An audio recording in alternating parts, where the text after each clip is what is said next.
Okay. So let's kind of pick up where we left off here. You've seen part of this in your homework, or coming up homework.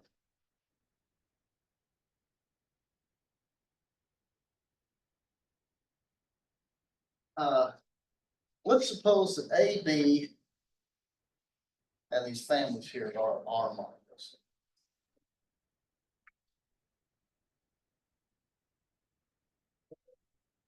B, family AI, C index F, and BJ, J and some other index set are modules.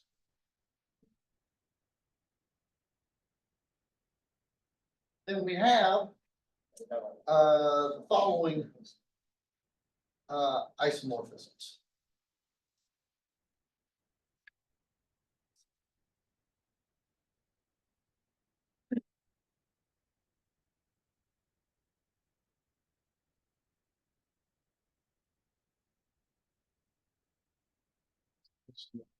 Home are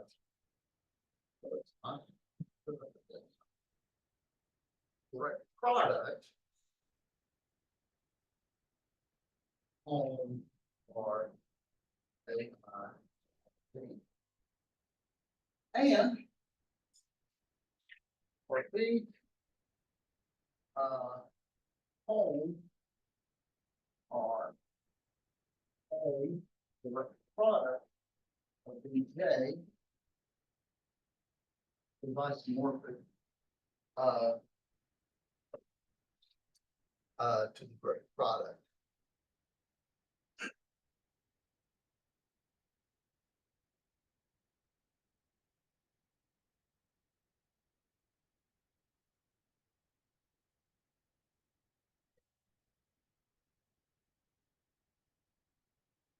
So you always get a direct product out in front, right? But it's kind of weird, right? Because it's the direct sum that pulls out the direct product, first coordinate, and in the second coordinate, the second. This is a little bit weird. And in your homework for the next time or next Friday, I asked you to prove this. And also to show that this doesn't hold in general if you replace direct sum with direct product, right? Let's see if we can give you an example. So we might as well prove this.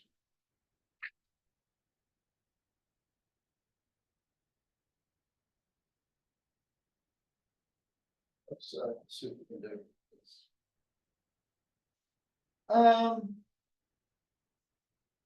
What do we do? We need to find some capital, real important looking thing from home or a product into the direct product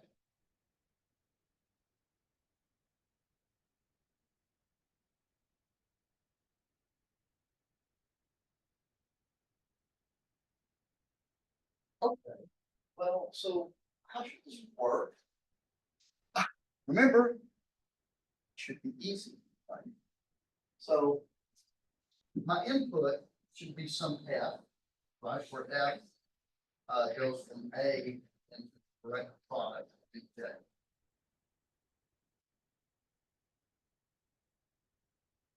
And somehow I've got to associate this with something here, which is a direct product of a bunch of columns, right? So this should give me some net generalized sequence, if you will. So F should correspond. So I need to make coordinates, right? So what should the J one look like? What's the easiest way that I can take this F that goes from here to here and get something that goes in this coordinate? It needs to go from A just to BJ instead of the direct product.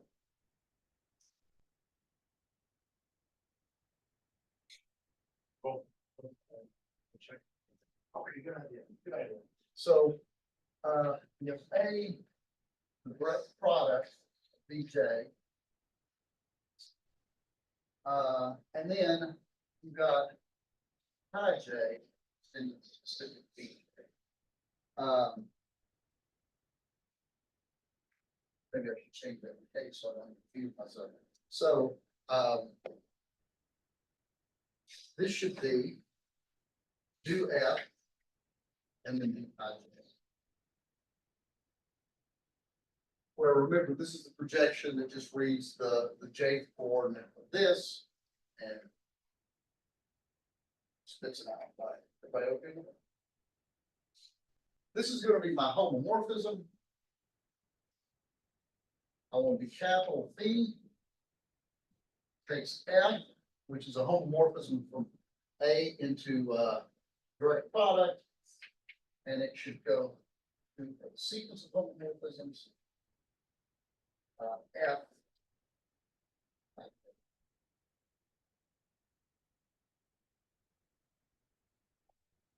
Okay, so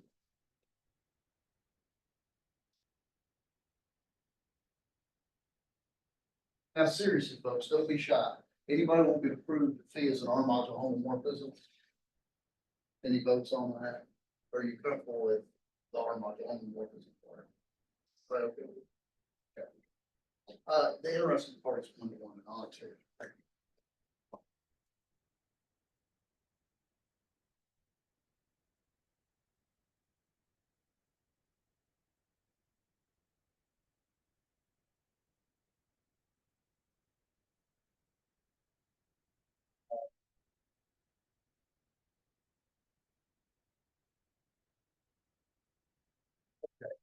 Well, so suppose F is the kernel of capital Phi. This means the F, which is the net of pi j F, is identical to 0. So it's a sequence of zeros. So for all j in the index set, pi j F is 0.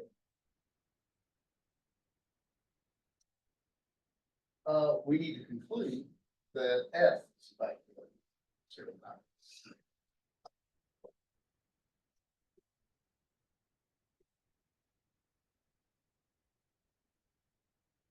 Well,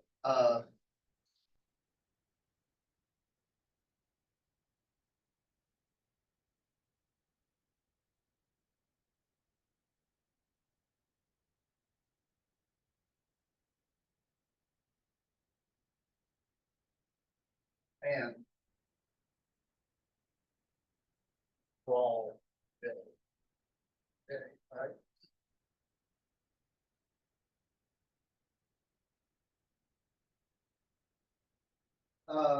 Now notice that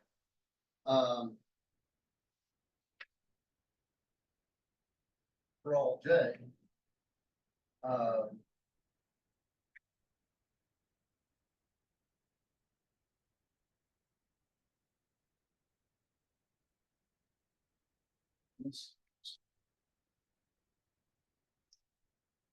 therefore, F A equals must be 0, right? Because what is it?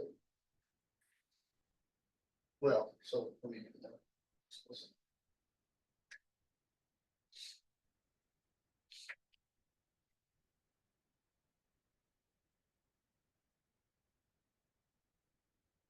F of A is something over here. And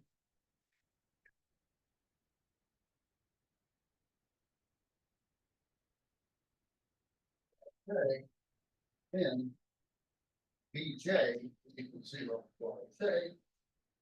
So F of A. So in particular, F is identical to 0, and the kernel of capital P is 0. It is 1. Right, okay. The onto part is a little bit more of a blast from the past, I think. How about onto?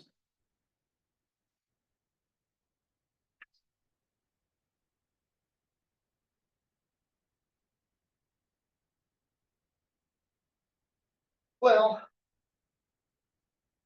let's see, suppose that we have a family of homomorphisms. So let's let um, let's say Bi Bj, say, be in the direct product of home on ABJ.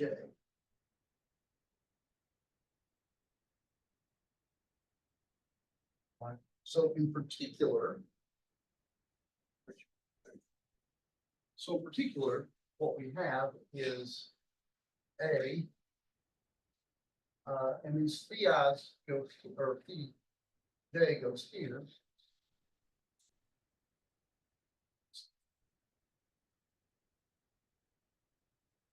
Right. So each one of these things,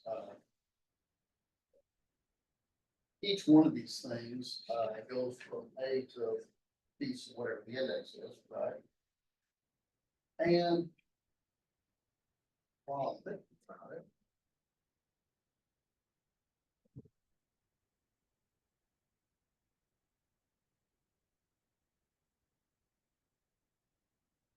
got the projection maps, right? Direct products, we got those things. Now, what we have to do is our burden is to find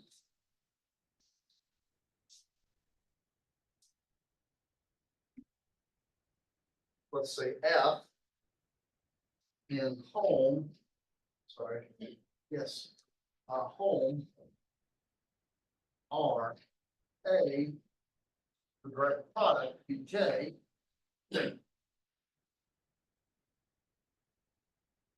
such that P F, which is IJ F,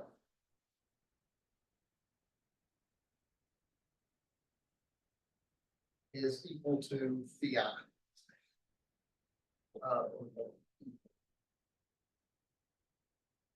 This is what it would mean for the map to be onto. We have to find some magic function F such that when we apply capital phi to it, I get this sequence that matches my arbitrary element. Right. Okay. And why can I do that?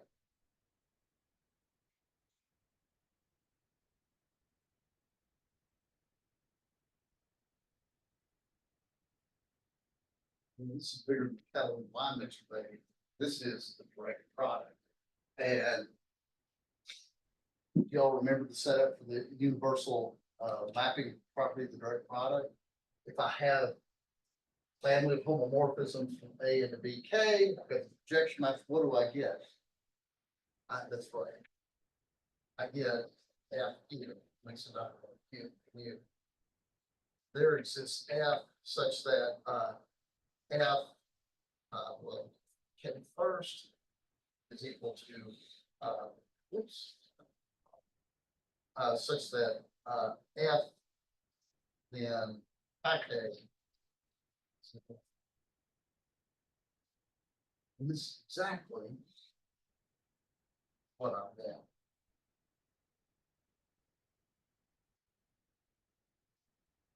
By universal mapping property of direct product.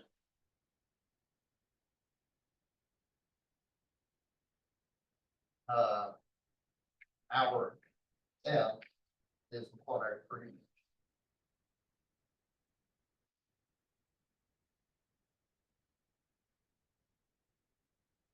Okay.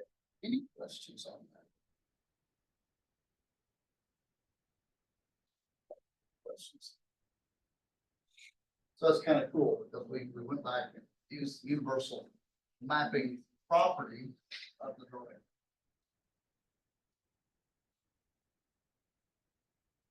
Okay.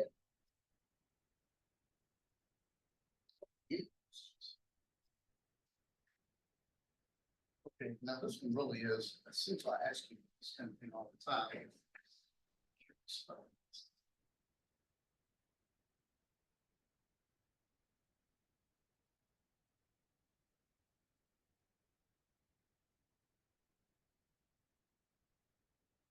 Uh, my curiosity here is how many of y'all have encountered tensor product?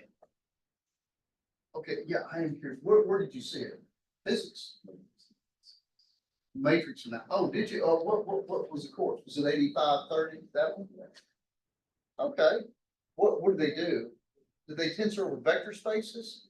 Right, just vector spaces. Okay. Oh, where have y'all seen? Sometimes geography class. You see it in the geometry class, maybe you would see it in the physics class, they have used, but anyway, so I'm gonna do like the tensor product, and I'm gonna do it from a module theoretic point of view. I'm gonna start with some pretty primitive stuff, but we'll get to a place where we can actually kind of, use this. So I'm gonna give you the practical theory, what this is, the construction, and then some consequences of it and how to actually compute things with it. Of course, tensors, as you know, we have some examples here. You saw it in your algebra matrix analysis, like you saw it in geometry, you see it in physics, things like this. So it's all over the place. And just like one can construe the direct product and the direct sum as sort of a way to deal with these universal mapping problems, right? I mean, direct product, direct sum are solution to this. Tensor products are basically a way to deal with what we're going to call bilinear maps. So it's also got a universal mapping property that helps us with that. So let me tell you what a bilinear map is first.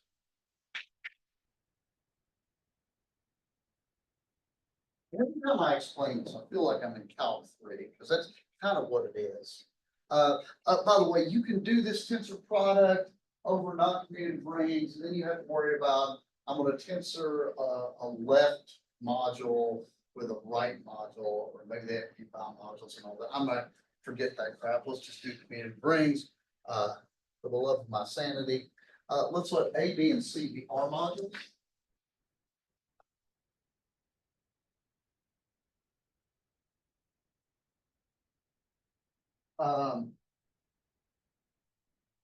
A bilinear map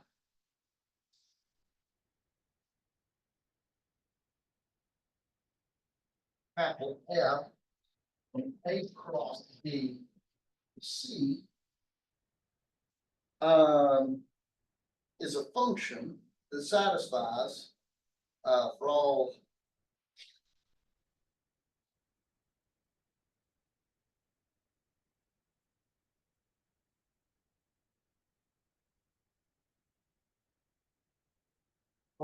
A, I, A, B, BI, and B, R, and R. Aren't they? We have F of A1 plus A2, comma B, is F A1, comma B, F of A2. B, F of A, B1 plus B2 is F of A, B1 plus F of A, B2. And finally, F of RAB equals F of ARB equals R of A.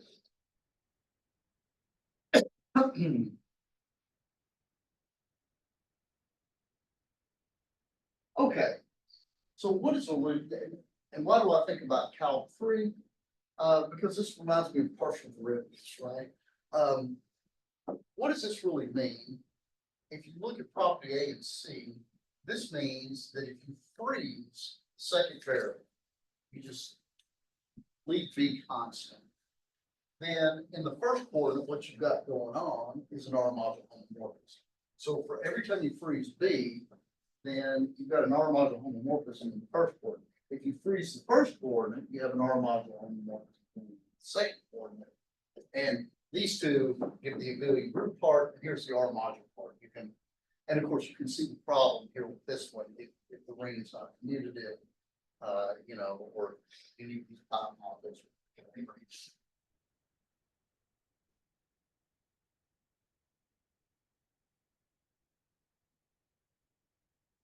Now, one of the cool things about this tensor product is,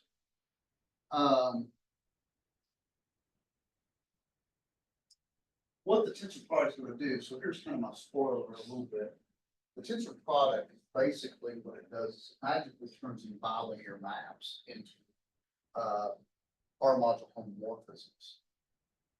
And this is always the way I construct maps on tensor products. I start with bilinear maps because the tensor product, as we're going to see, is technically the quotient. And so this magic allows you to define homomorphism, tensor product, which is quotient, using a bilinear map.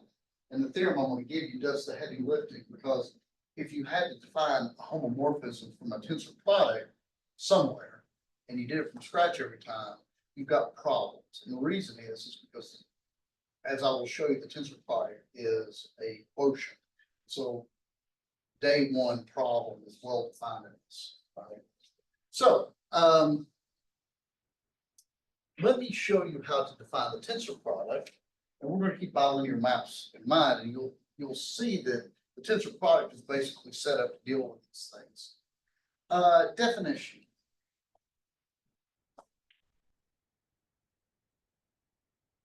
Tensor product, 2 lines.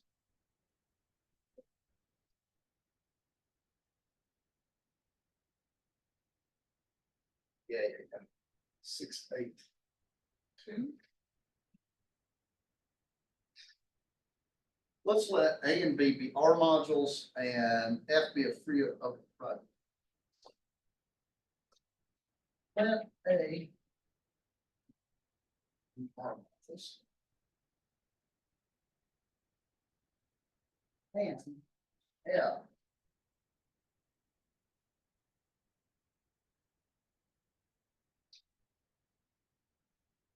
a free abelian group on the set A cross B. Now remember, A and B are sets.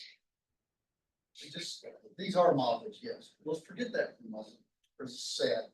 There's a free abelian group on that set, right? There's a one-to-one core. So a free abelian group is just some number of copies of Z, right?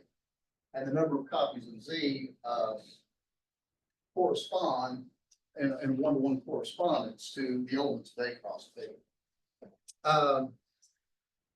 Now, from this free abelian group, because remember, any good module is an abelian group in the first place, we're going to enforce the following relations. Let K be the subgroup of F.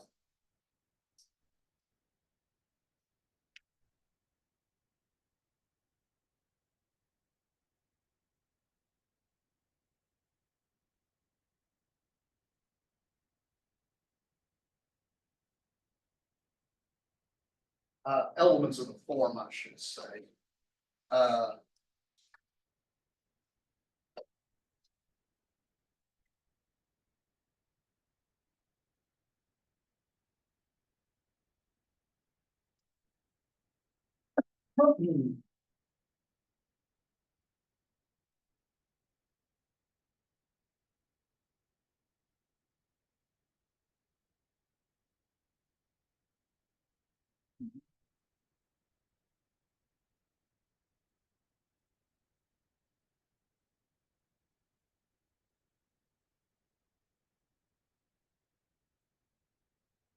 And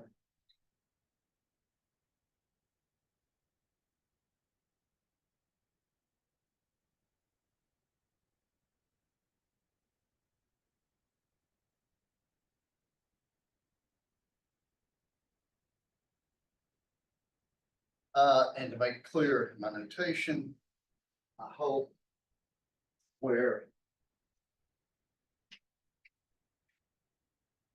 as before, A, and A, B, and D are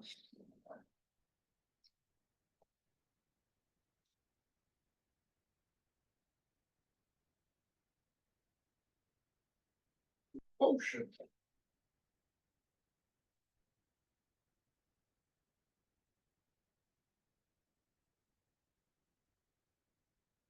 F mod K. So you take the subgroup generated by all that crap, you mod out by it. It's called tensor product.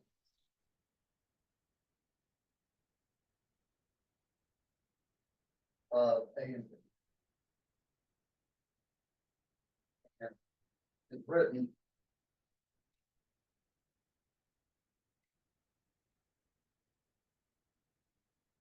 that way.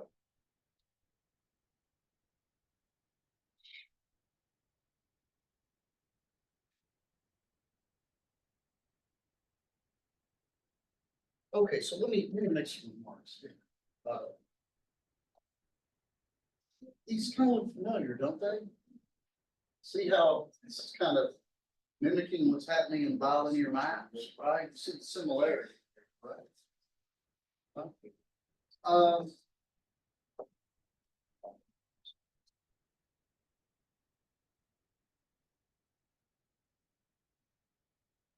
Notice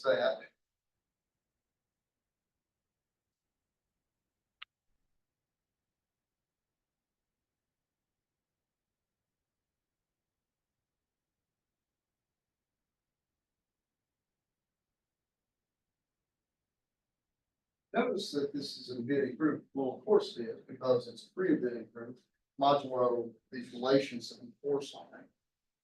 Right? But actually, in the situation that we have,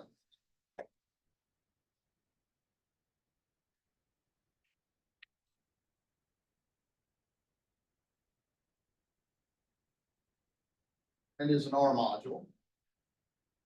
And I'll show you how the R actually works in a moment.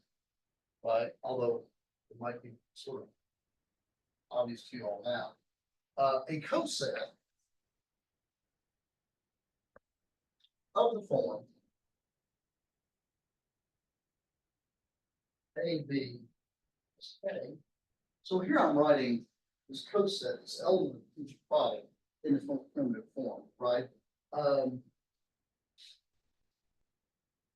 If I have a coset of this form, A comma B plus K, this is called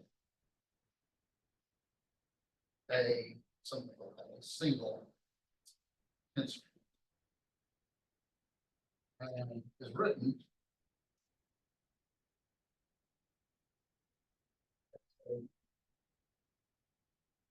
now. Here's kind of a dangerous bend. Look out for this. It is not the case in general that every element of the tensor product can be written as a single tensor. A general element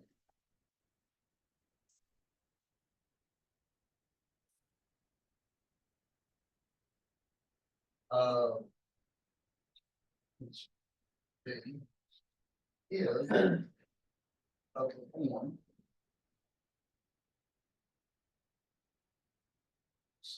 this.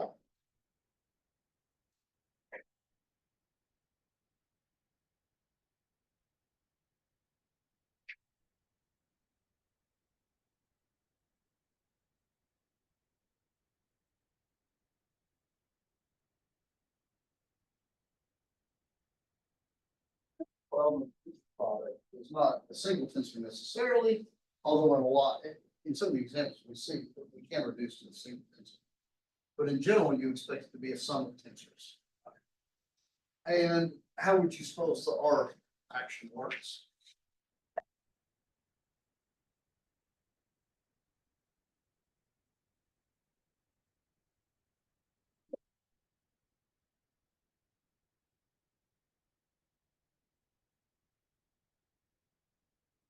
Side of the cross, baby.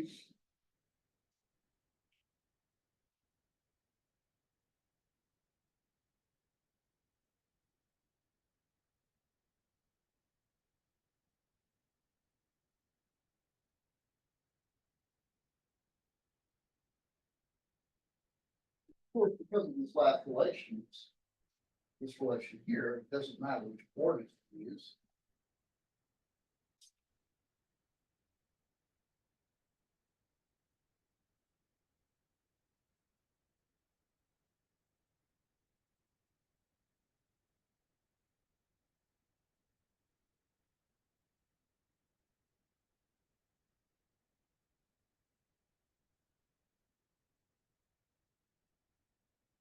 We'll have to do it this way to illustrate that you can have a whole lot from your funds, just slightly more like a tensor, how you like. It doesn't make any difference, these are all the same. Right. And so tensor B is collection of sums of tensors.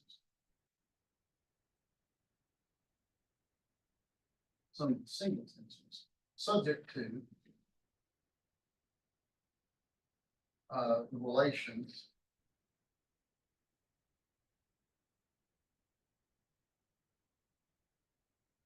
A1 plus A2 tensor B is A1 tensor B plus A2 tensor B. Which is basically this relation right here, right? But remember, this is in what we quotiented out by. So in the quotient group, you have this relation here.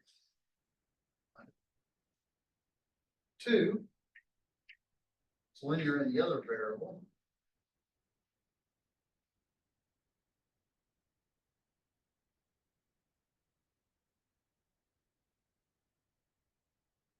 And 3, um,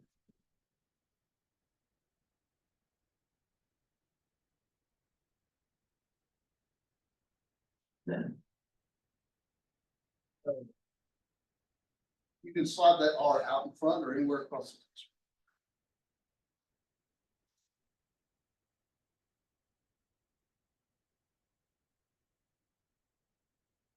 Okay.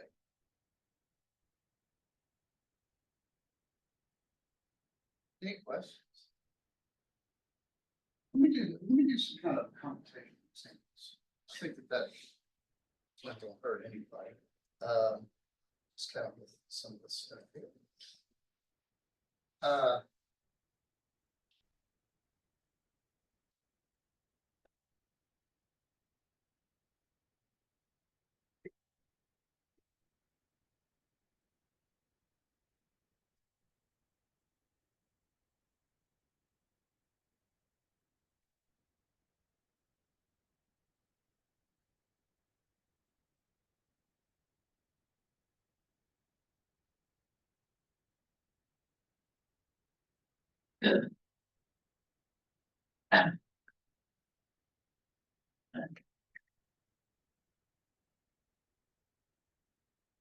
Okay, so let me get my hands dirty and concrete. Right? So, I like this example. Well, I mean, there's only 5 many things to write down, right? I mean, there's only 4 possible tensors. Do I agree with that?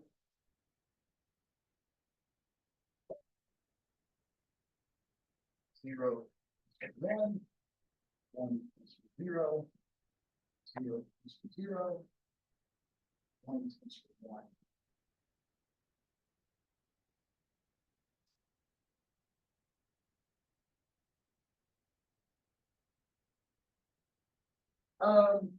As I claimed, this is an invariant group, so it's a Z module, and I'm tensoring over Z. So this is an invariant group. What is this isomorphic? Or what is this isomorphic to?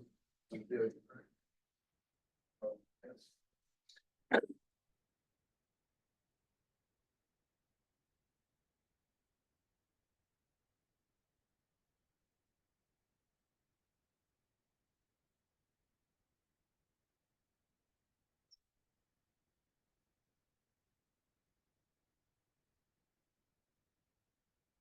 These three tensors are all zero tensors. You like 21?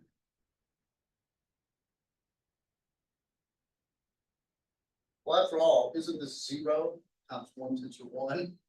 Isn't this also zero times one tensor one? So no matter how you cut that pie, all three of these are zeros. If you tensor anything with a zero, precisely because of this for each one here, you get the zero tensor. So what do we have now?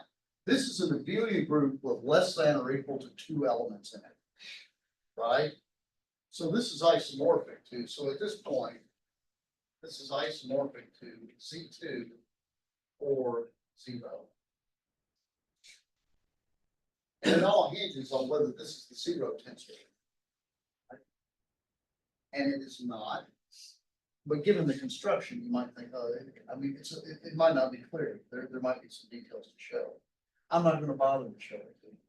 I'm going to get some terms of get this later, right? But this is actually isomorphic too. So here's my spoiler answer. This is actually isomorphic Z2.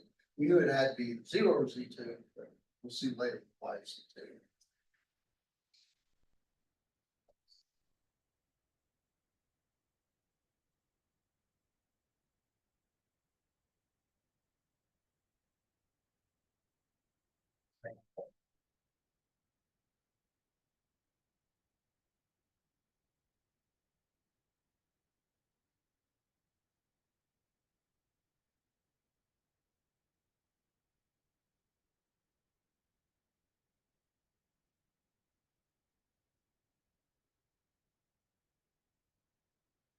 Let's try this way.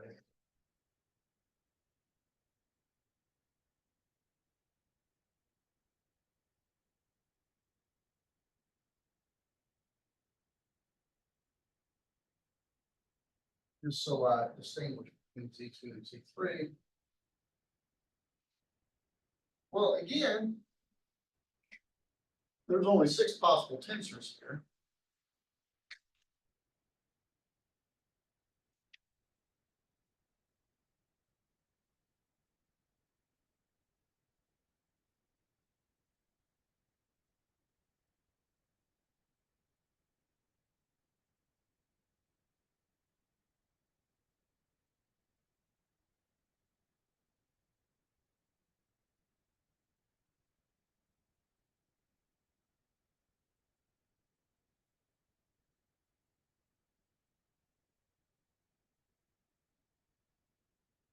In this example, I bring up now to show you why we needed caution.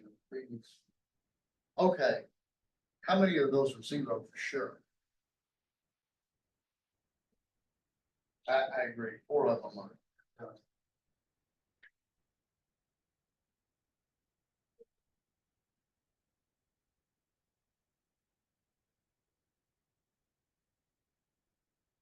The identity times the identity, right? That's gonna be good to go. It's gonna be non-zero. Or is it?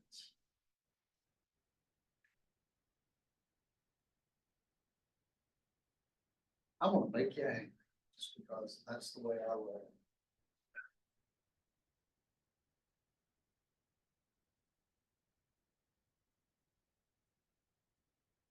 I agree with that. In Z mod 3, 1 star is, because that's 4 star, which is 1 star. Now pull this across the tensor, because that's an integer.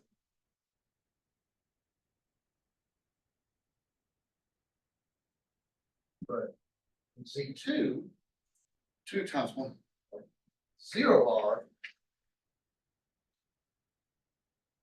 In fact, they are all zero.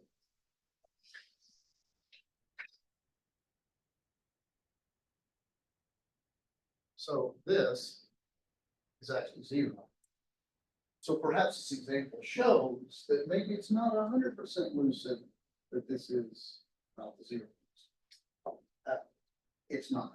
But okay, any questions? Okay, so let me give you kind of the universal universal, characterization of tensor product, theorem. Suppose A, B, and C are R modules. Suppose A, B, and C are R modules.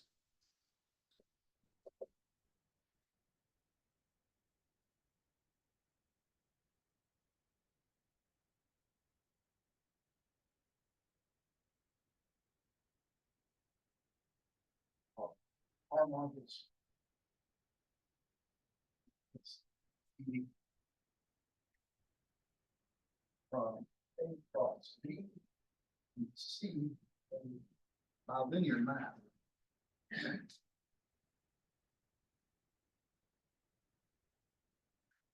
I like bilinear maps that have direct product of two modules as their domain, because that's kind of easier for me to deal with.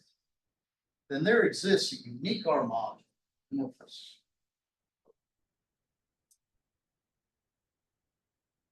There is unique R module homomorphism.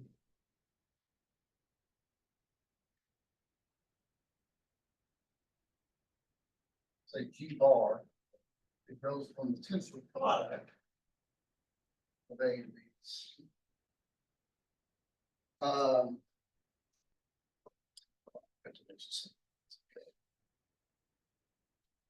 Such that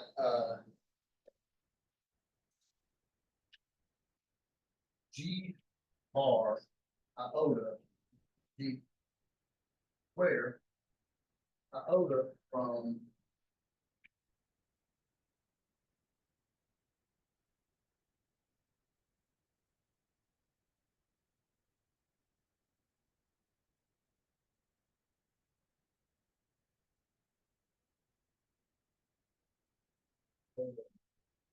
B state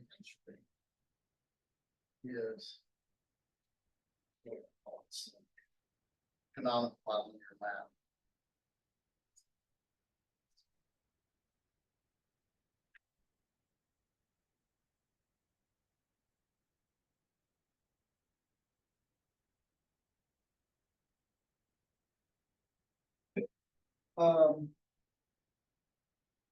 The tensor product of A and B is uniquely determined by isomorphism.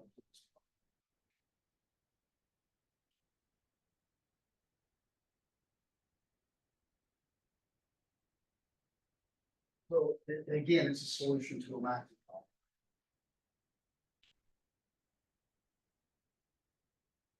Up to isomorphism.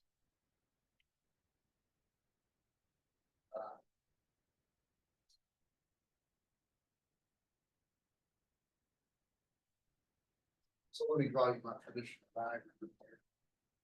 And I'll check for it real quick that this map is. So what we have here is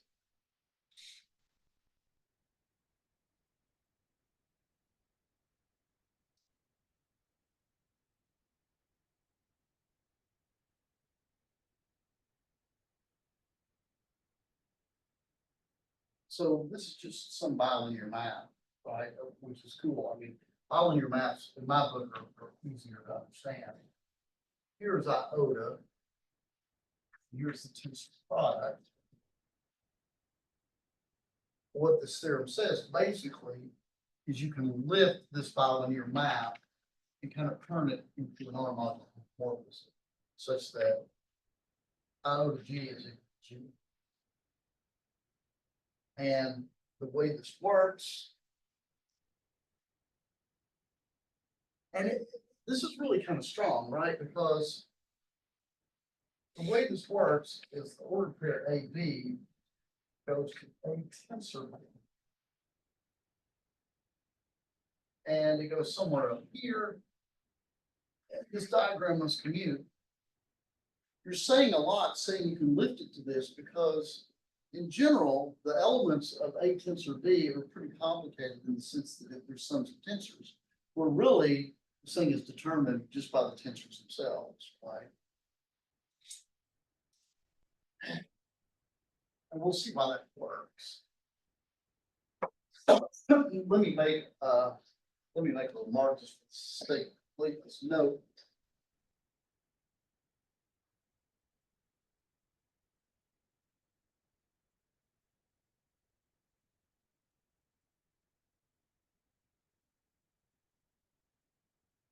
I'll just show that I'll just show linear when you freeze one of the variables and the other one's similar. If you have iota of A1 plus B, by A2, this is by definition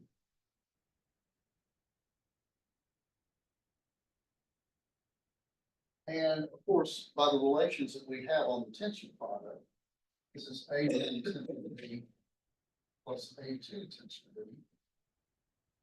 which is iota A1B plus iota A2B. Right? So it's bilinear in the, I'm sorry, it's a homomorphism of the Bilinear groups. If you freeze the second variable, similar is true if you freeze the first. And also,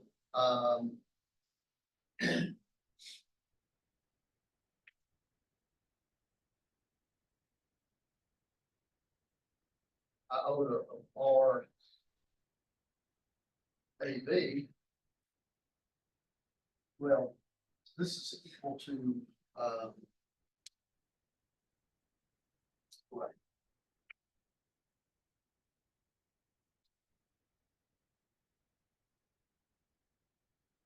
Iota R A B, there we go. This is equal to R A tensor B by definition. But this is A tensor R B, which is R A tensor B. This by the relations that you put on the. And this is, of course, equal to iota A R B. And this is R iota H. So it's about. Okay, any questions?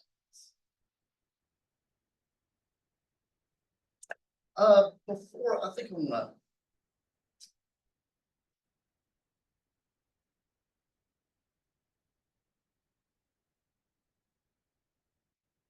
Yeah, before I talk about the details of this, let me, given the time, let me, give you a couple of corollaries maybe.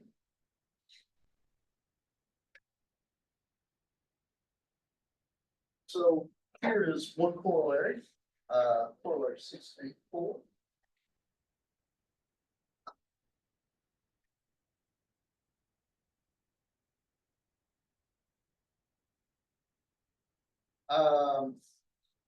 Let A prime, B prime, B are modules.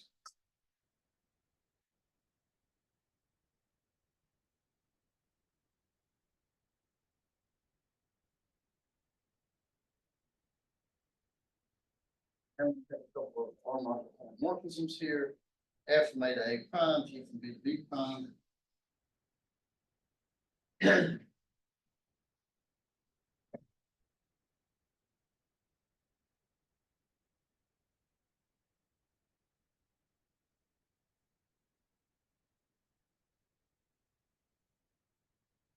These also are module homomorphisms. There is a unique homomorphism. There is this unique R module homomorphism.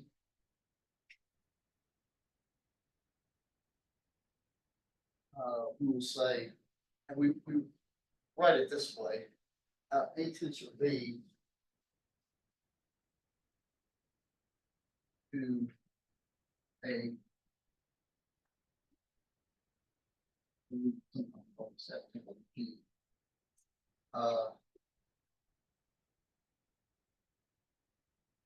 and this behaves on tensors the way that you would hope they do.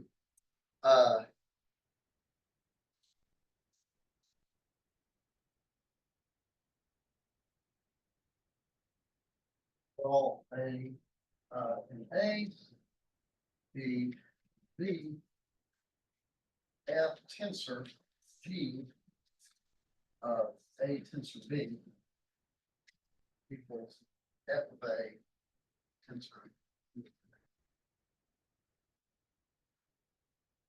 So there's a unique R module homomorphism with that property. By the way, since everything is a sum of tensors, the single tensor generator, once I tell you what the homomorphism does to tensors, you can expand that linearly, you know what it does everywhere. So that's a corollary to this. We'll talk about the proof of the theorem next time. And are there any questions? All right, y'all have a good one, and we'll see you on Friday.